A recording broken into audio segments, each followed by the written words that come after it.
All righty, so let's go over this real quick. To see and not to see. I think everybody's finished, right? Okay, so let's go over this. Number one, how did Virgil become blind? How did he become blind? Katie, what do you got? He, as a really young child, he had developed three illnesses all at once. That poor guy, right? That's tough. Good Lord. Fever, polio, and meningitis. Jeez. Talk about getting the small straw, I guess, right? The short straw. Oh, yeah. So he was troubled with a lot of illnesses as a child. Yeah, good job. Good job. Anything else to add to that? Well, it kind of just like messed with him a lot. Like Yeah. Eventually, Yeah. Yeah, he had a lot of ailments to that. All those different sicknesses, diseases, you name it. Poor guy didn't have a chance. All right, good. 2. Why didn't Virgil realize when he was seeing after his sight was regained? So why didn't Virgil realize what he was seeing after his sight was regained? Oh yeah. TC, go ahead.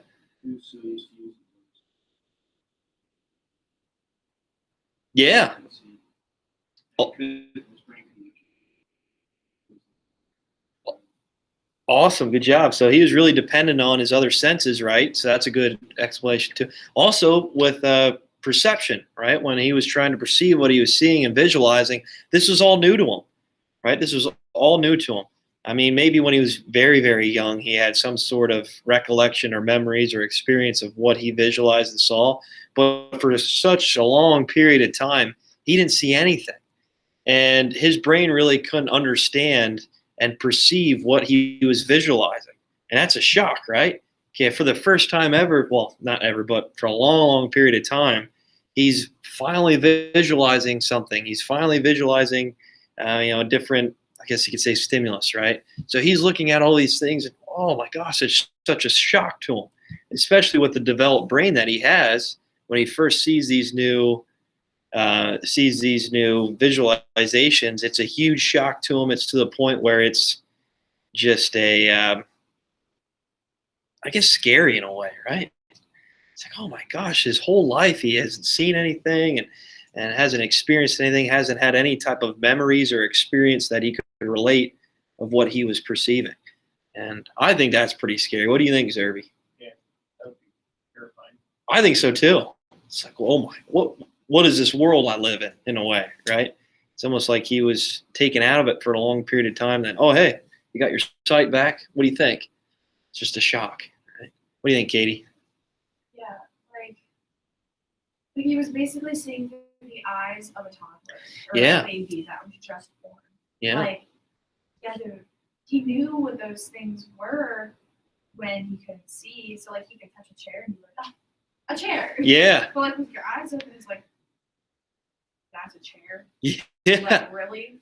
Nuh-uh. Like, yeah, what he made of his perception of that chair without seeing it was probably totally different of what he actually was like. Oh, this is actually what it looks like. It probably brought tears to his eyes in a way, I would think, and maybe things that he would be eating or people that he would see and be encountered with, right? Or who he encountered with. And once he sees him, he's like, oh my gosh, this is what you look like. This whole time in my mind, I was trying to perceive you as, maybe a little different or exactly what he was perceived, which would be pretty neat to see what his thoughts were on different daily items, everyday items, and people that he would see. I think that's pretty cool. Yeah, good job. 3. What psychological difficulties do you think Virgil encountered after regaining his sight? What do you think? Megan, what do you have for 3? Well, he'd have to learn how to associate what he was seeing with the senses he already knew how to use. Okay, yeah. So give an example of that. So, like you said, he wouldn't know what a chair was on sight, but when he went up and touched it, he would be able to be like, oh, hey, that's a chair. That's a chair. Yeah, yeah. So it's like, oh, what do I do with this thing again now? I know what I did before, but yeah, I don't know. Yeah, like everything. I know there's a couple of times when I'm walking, in my hallway, there's like a little bit of a dip in the hallway, and then after you regain your sight, it's like, oh, well, that's what that kind of looks like. Maybe I shouldn't be stepping in that spot because who knows, it might break through, right? Uh, with foods, right? How he smells it, how he tastes it, touches it. Okay, and when he visualizes it, he might be like, oh, I didn't expect that to look like that, right? Yeah. So his perceptions are going to be totally different from what he was maybe thinking of that thing or that item, that stimulus, right? It might be totally different. Yeah, good job.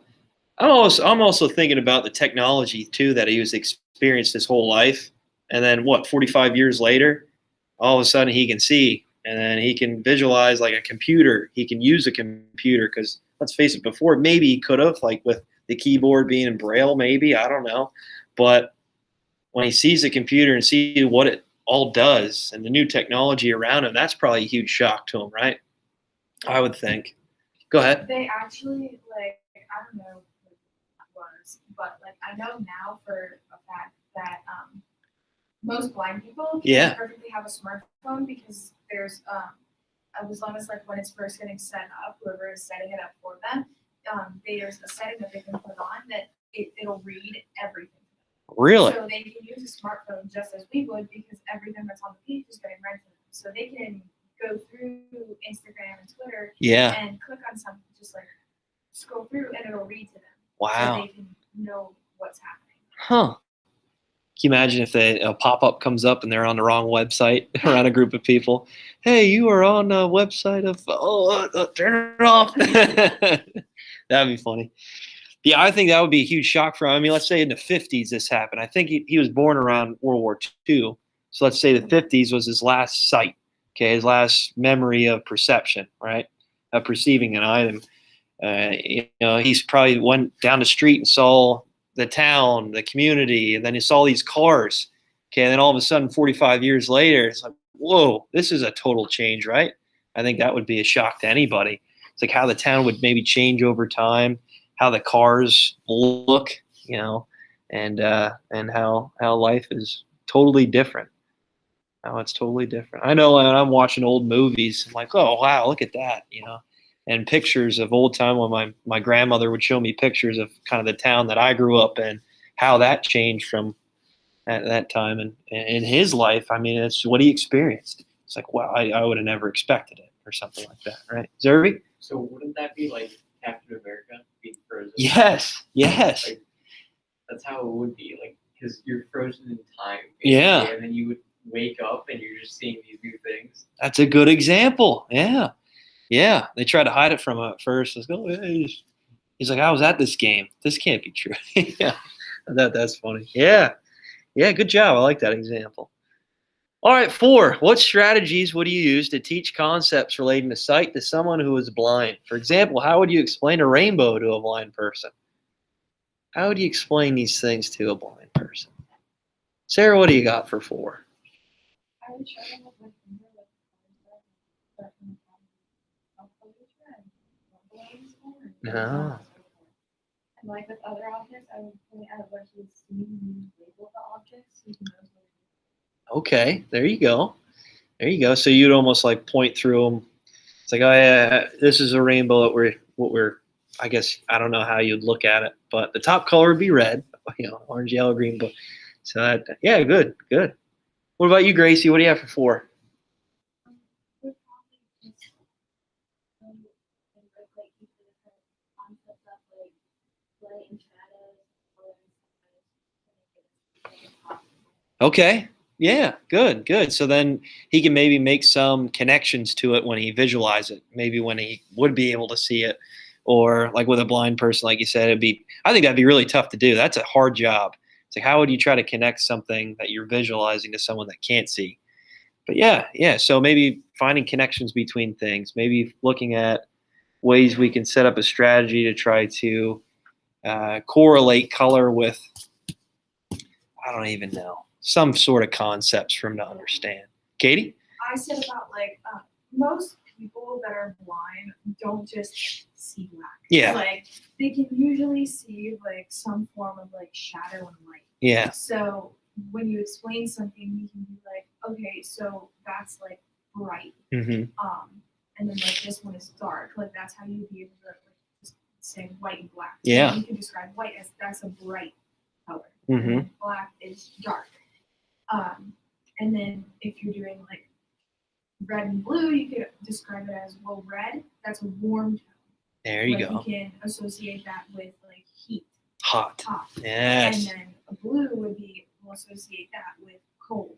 Okay. So, and then like you could obviously do like texture too, because like well, things have textures, obviously. Yeah. So, like an orange, kind of bumpy. An Yeah. apple, smooth. There you go. I like that. I like that. Good. So what if there's like a blue flame in the fire? Don't touch it. I know what I It's said not- before. It's not cold. Yeah. That's funny. TC, what about you, man? For 4, along the same lines. Patterns. Yeah, good. I often wonder that with like people that are colorblind. My dad's colorblind, and we watch those Color Rush games. TC, I know you know those with the Bills. It's blue, green. Oh no, sorry, blue, red. And usually are blue and red. And then they played the Jets the one time, which are green and black.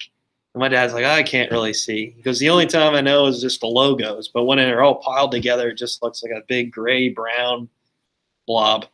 Like, wow, that's crazy. It's crazy to think about. Yeah, we'll talk about color blindness next. No, not next week, I guess. Whenever we're on remote. So sounds good. It's a funny story. My one friend, he was, I guess, diagnosed as colorblind, but he just took a eye color test, and the doctor told him, "You're not colorblind. You don't fit any of the, I guess you'd say, lines of why he would be colorblind." So she's like, "Oh, you kind of lied to your whole life." he set like different colors as, what he perceived them as when he was younger, which I thought was pretty neat. Like he would see blue and think of it as almost like a darker shade, like a darker shade, and red, same thing. He'd think of it as like a brown color. It's like, oh wow, that's weird.